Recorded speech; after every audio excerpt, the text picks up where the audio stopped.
Assalamualaikum warahmatullahi wabarakatuh. Perkenalkan, nama saya Lutfia Husnuhotimah, MPM 1811080236. Saya mahasiswi dari Prodi Bimbingan Konseling Pendidikan Islam UIN Raden Intan Lampung. Saya akan memaparkan materi tentang respectful, yakni mata kuliah dari Bimbingan Konseling Multikultural. Jadi, ada dua cara dalam bekerja dengan klien multikultural. Di antaranya yang pertama, menggunakan akronim respectful. Jadi, akronim respectful ini ada 10 faktor. Yang pertama ada religious, yaitu tentang keagamaan. Yang kedua ada economic class background. Jadi, latar belakang ekonomi klien tersebut seperti apa. Yang kedua ada sexual identity atau jenis kelamin. Selanjutnya ada psychological development, perkembangan psikologi. Nah, yang selanjutnya ada etnis, artinya etnis, chronological disposition, artinya disposisi kronologi. Yang selanjutnya ada trauma and other dares to their personal well-being, yang artinya trauma dan ancaman lain terhadap kesejahteraan pribadi mereka. Yang selanjutnya ada family history, jadi sejarah keluarganya itu seperti apa itu juga harus diketahui. Yang selanjutnya ada unique karakteristik, yang artinya keunikan karakteristik psikis. Yang terakhir ada language and location, yang artinya bahasa dan lokasi.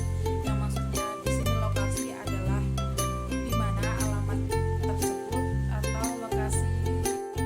Baik, dengan memahami 10 faktor tersebut, konselor dapat mengembangkan dirinya dalam memahami klien yang multikultural.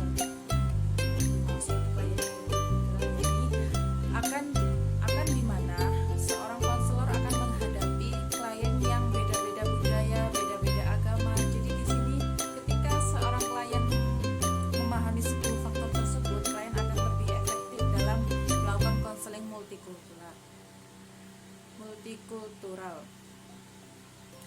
Jadi konselor multikultural yang efektif akan merasa nyaman bertanya serta berkomunikasi dengan klien mereka. Jadi tidak hanya sekedar tahu saja, tetapi kenyamanan juga perlu dalam sesi konseling multikultural. Yang kedua ada menggunakan kompetensi konseling multikultural. Kompetensi ini berfokus pada keterampilan penting yang dimiliki konselor.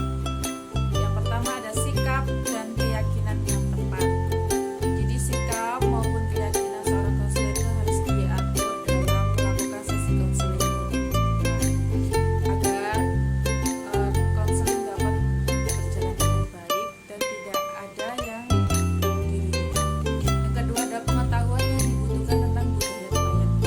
Jadi seorang konselor tidak hanya mengetahui apa saja latar belakangnya, tapi memang dari budaya pun seorang konselor harus tahu apa sebenarnya budaya multikultural yang dianut oleh klien tersebut. Yang ketiga ada respektur keterampilan. Jadi konselor lintas budaya yang efektif memiliki kesadaran latar belakang budaya diri sendiri. Lebih lanjut tentang bias sendiri, stereotip, dan nilai-nilai. Konselor lintas budaya dapat menerima perbedaan pandangan dunia dengan kliennya sendiri. Jadi, jikalau konselor dan klien tersebut sangat berbeda pandangan dalam dunia, jadi seorang konselor harus tetap efektif dalam melakukan konseling tersebut. Tidak boleh ada yang pilih dalam melakukan sesi konseling dengan klien manapun. Dengan kata lain, yang harus dipegang teguh pada seorang konselor, perbedaan tidak dilihat sebagai penyimpangan. Jadi masalah tentang sosial. Jadi di sini konselor harus menyadari masalah tentang sosial politik seperti rasisme, seksisme, dan heteroksisme negatif. Yang terakhir, konselor tahu teori betapa perbedaan nilai konseling yang mungkin akan merugikan bagi beberapa klien dalam hubungan konseling. Jadi seorang konselor itu harus tahu perbedaan nilai konseling